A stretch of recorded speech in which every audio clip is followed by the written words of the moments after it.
Good morning বন্ধুরা, কেমন আছো তোমরা সবাই? আই হোপ তোমরা অনেক ভালো আছো। আমিও ভীষণ ভালো আছি। আমি খুশি আর তোমরা দেখছো খুশিস লাইফস্টাইল। তো দেখো, আজকে শুক্রবার আর এই সকাল 8টার মতন বাজে। এখন থেকে তোমাদেরকে সাথে নিয়ে আমি ভিডিওটা স্টার্ট করছি। আই হোপ তোমাদের ভিডিওটা দেখতে অনেক বেশি ভালো লাগবে। তো দেখো, সকালে একদম ঘুম থেকে উঠে গেছি, উঠে ব্রাশ টাশ করে ফ্রেশ হয়ে নেবো।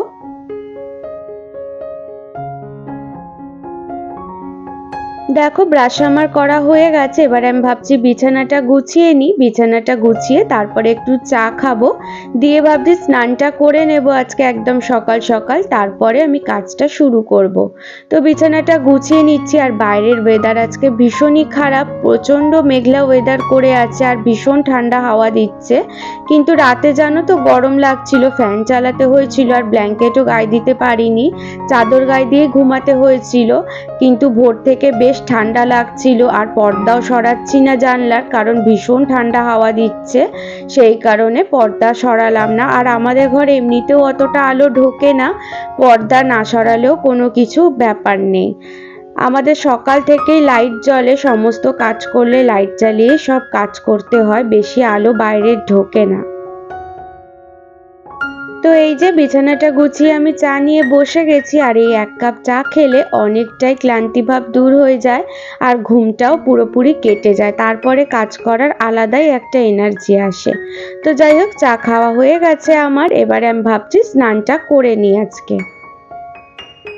স্নান না করে দেখবে কাজ শুরু করলে একের পর এক কাজ হয়ে যায় আর স্নান করতে ভীষণই দেরি হয়ে যায়। তাই জন্য যখন আগে স্নানটা করে নিই তারপরে কাজ শুরু করি, তখন মনে হয় কাজটা তাড়াতাড়ি হয়ে যাচ্ছে। তো স্নান করা হয়ে গেছে। আজকে আমি ভাবছি সমস্ত কাজ করার আগে এই বোতলগুলো একটু ক্লিন করে নেব। অনেক দিন ধরে হয়ে গেল বোতলগুলো পরিষ্কার করাই হয় না। তো ভিম লিকুইড দিয়ে ভালো করে পরিষ্কার করে নিচ্ছি। আগে জানো তো সার্ফ দিয়ে বোতলগুলো পরিষ্কার করতাম, কিন্তু সার্ফের গন্ধ থেকে যায়, একদম ভালো লাগে না। যতই ভালো করে ধোও না কেন, সার্ফের একটা গন্ধ থেকেই যায় যেন। তাই জন্য ভিম লিকুইড দিয়ে ধুই, তাহলে গন্ধটা থাকে না। তো এই যে লিকুইডের জলটা ভিতরে দিয়ে তারপরে বোতল পরিষ্কার করার এটা দিয়ে ভালো করে ক্লিন করে নিচ্ছি।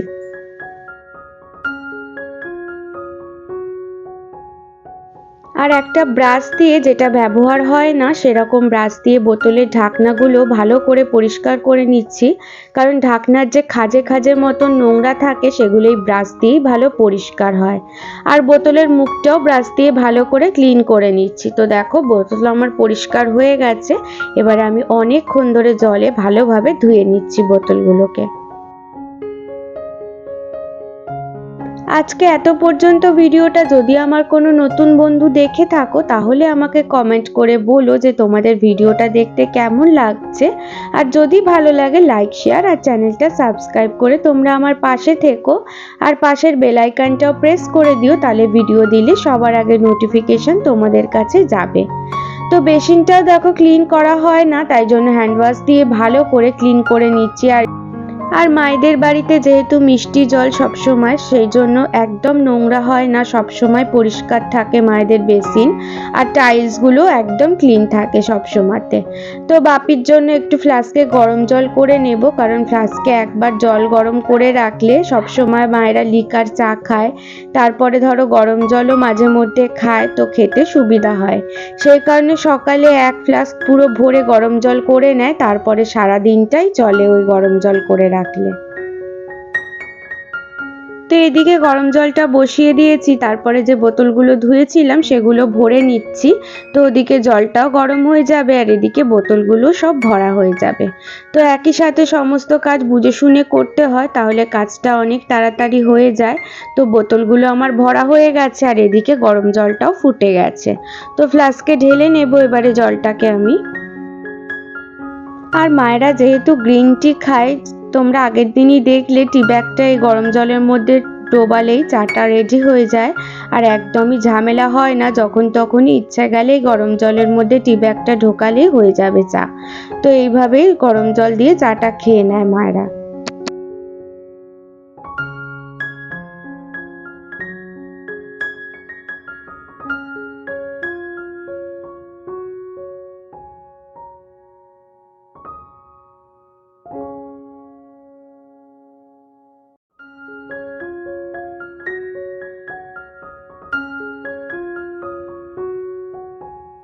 তো দেখো এরপরে রান্নাটা বসিয়ে দিয়েছি, আলু ফুলকপি ভাজা করছি। আজকে বেশি কিছু রান্না করব না, তো ফুলকপি আলু ভাজা করছি, সকালের টিফিনও খাওয়া হয়ে যাবে আর দুপুরের জন্য রেখে দেব। সেই কারণে ফুলকপি আলু ভাজাটা হয়ে গেছে, আর রেসিপিটাও দেখালাম না কারণ সবাই ফুলকপি আলু ভাজা করতে জানো, সেই কারণে আমি বানিয়ে নিয়েছি। তো এই যে এবারে আমি একটা বাটির মধ্যে ঢেলে নিলাম ভাজাটা, তো রেখে দেবো, দিয়ে এবারে অন্য রান্না বসাবো। তো কালকে যেহেতু মাছ এনেছিল বাপি, অর্ধেক মাছ কালকে রান্না হয়েছিল আলু শিম দিয়ে, তো আজকে ভাবছি অর্ধেক মাছটা রান্না করে নেব।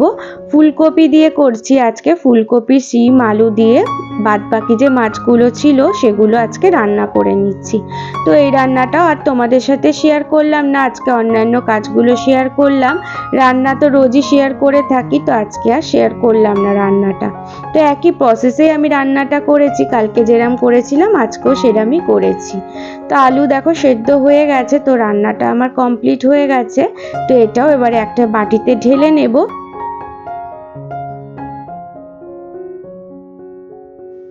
আর দেখো বাপি যেহেতু মাস পড়ে গেছে, একদম গ্রসারি আইটেম সমস্ত নিয়ে চলে এসেছে। প্রত্যেক মাসে মাসে শুরুতেই এরকম নিয়ে চলে আসে মাসকাবারি, সমস্ত কিছু যা যা দরকার সেগুলো গ্রসারি আইটেমগুলো এনে নেয়।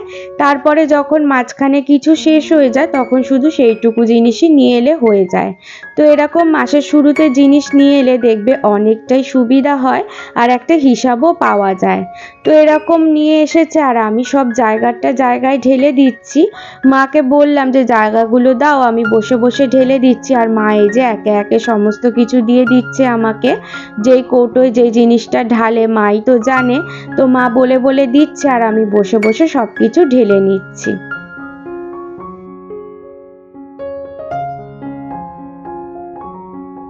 মায়ের শরীরটা জানো তো একটু ঠিক হয়েছে আগের থেকে, একটু উঠতে পারছে, তাও আমি বেশি কাজ করতে দিচ্ছি না, যতটুকু প্রয়োজন ততটুকুই মাকে বলছি করার জন্য।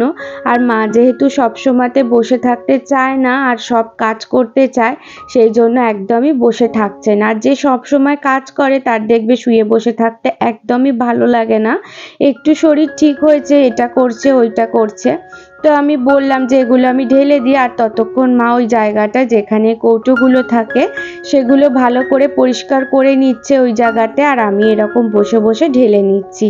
এই সমস্ত কাজগুলো করে রাখলে দেখবে যখন রান্না করা হয় তখন অনেকটাই সুবিধা হয় রান্না করতে, তখন আর ঢালাঢালির ব্যাপারটা থাকে না। তো এরমভাবেই মা প্রত্যেকটা সময় গুছিয়ে কাজ করে নেয়, আর আমিও তাই দেখে এরকমই কাজ শিখে নিয়েছি। তো কাজ করতে করতে তোমাদের কিছু কমেন্টের আমি রিপ্লাই করি। তো দেশি কুইন পচু আমাকে কমেন্ট করে বলেছে, খুব ভালো লাগলো ভিডিওটা ডিয়ার। থ্যাংক ইউ তোমাকে, যে আমার ভিডিওটা তোমার অনেক ভালো লেগেছে। তোমাদের ভিডিওটা আমার যদি ভালো লাগে তাহলে আমার ভিডিও করতে অনেক বেশি ইচ্ছা করে, তখন মনে হয় যে আমি আরও ভিডিও নতুন নতুন কিছু বানাই। তারপর আমার আরেক বন্ধু শর্মিলা মহাপাত্র আমাকে কমেন্ট করে বলেছে, খুব ভালো লাগলো ভিডিওটা। থ্যাংক ইউ বন্ধু, যে তোমার আমার ভিডিওটা অনেক ভালো লেগেছে, আর এইভাবেই তোমরা আমার পাশে থেকো, তাহলে আমার এগিয়ে যেতে অনেক বেশি সাহায্য হবে। আর জানো তো একটা কথা, যে তোমাদেরও খুবই মনটা ভালো যে আমার এই সাধারণ কাজকর্মগুলো তোমাদের এত ভালো লেগে যায়। না হলে বাড়িতে সবাই দেখো এই সমস্ত কাজকর্মগুলো রোজই করে থাকো, তো আমিও সেরামই সাধারণ কাজকর্মই করি, আর তোমাদের মনটাও অনেকটাই ভালো যে আমার কাজকর্ম তোমাদের এত বেশি ভালো লাগে। আর তোমাদের একটা কমেন্টে জানো তো আমার ভিডিও করতে অনেক বেশি মোটিভেট করে। তো তাই জন্যই বলি যে তোমরা আমাকে একটা কমেন্ট করে জানিও যে তোমাদের কেমন লাগছে, তাহলে আমার ভিডিও দিতে আরো বেশি এনার্জি আসবে। তো এই যে দেখো সমস্ত কিছু আমি ঢেলে নিচ্ছি, আর মা কি করছে সমস্ত কৌটোগুলো মুছে মুছেও জায়গার জিনিস জায়গায় রেখে দিচ্ছে, তাহলে কাজটা অনেকটাই এগিয়ে যায়। এদিকে আমি অনেকটা যেহেতু গ্রসারি আইটেম ছিল সেগুলো ঢালতে অনেকটাই সময় লেগে গেছে, আর মা এই যে এরকম বলছে আমাকে দে একটা একটা করে, আর আমি মুছে মুছে ঢুকিয়ে রেখে দিই, তাহলে ভীষণই সুবিধা হয়। আর এই যে সাফোলার যেই তেলগুলো থাকে healthy and tasty rice bran অয়েলগুলো, এগুলো 5 প্যাকেট বাপি নিয়ে আসে। এই যে সাফোলার যে জারটা আছে এর মধ্যে পুরোটা ভরে যায়, আর পুরো 1 মাস মোটামুটি চলে যায় এই তেলে রান্না।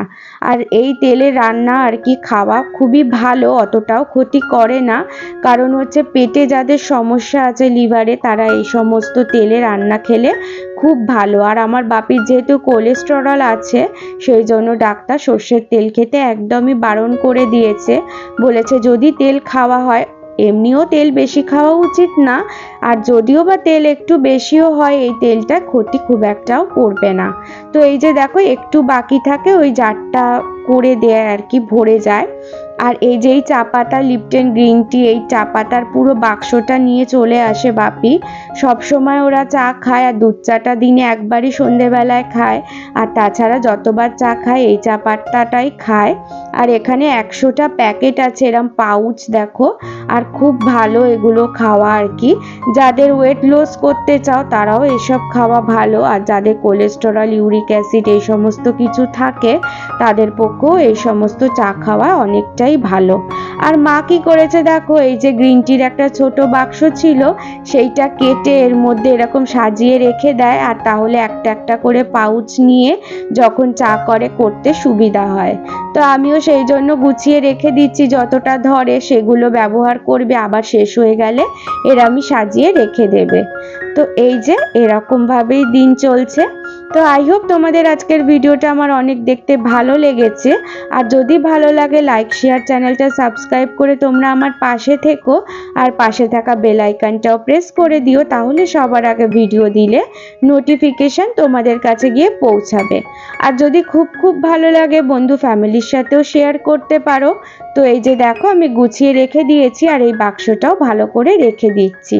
তারপরে যা যা এই যে প্লাস্টিকগুলো পড়েছে এইগুলো একটা প্লাস্টিকের মধ্যে ভালো করে গুছিয়ে রেখে দেবো। আর এই গরম মশলাটা দেখো দোকান থেকে গুঁড়িয়ে দেয়, এটা বাপি কিনে আনে, আর এইটা রান্নার মধ্যে দিলে এত বেশি টেস্ট হয়, একদম অরিজিনাল গুঁড়ো মশলা, খুব সুন্দর খেতে হয়। আর তোমরা বাড়িতেও গরম মশলা বানিয়ে নিতেই পারো, গোটা গরম মশলা গুঁড়িয়ে। তো এই যে দেখো প্লাস্টিকগুলো ঢুকিয়ে নিচ্ছি। তো আজকের ভিডিওটা আমি এখানেই শেষ করছি। সবাই খুব ভালো থেকো, সুস্থ থেকো। আবার কালকে আসবো 5:30টায় নতুন ভিডিও নিয়ে। গুড নাইট সবাইকে, টাটা।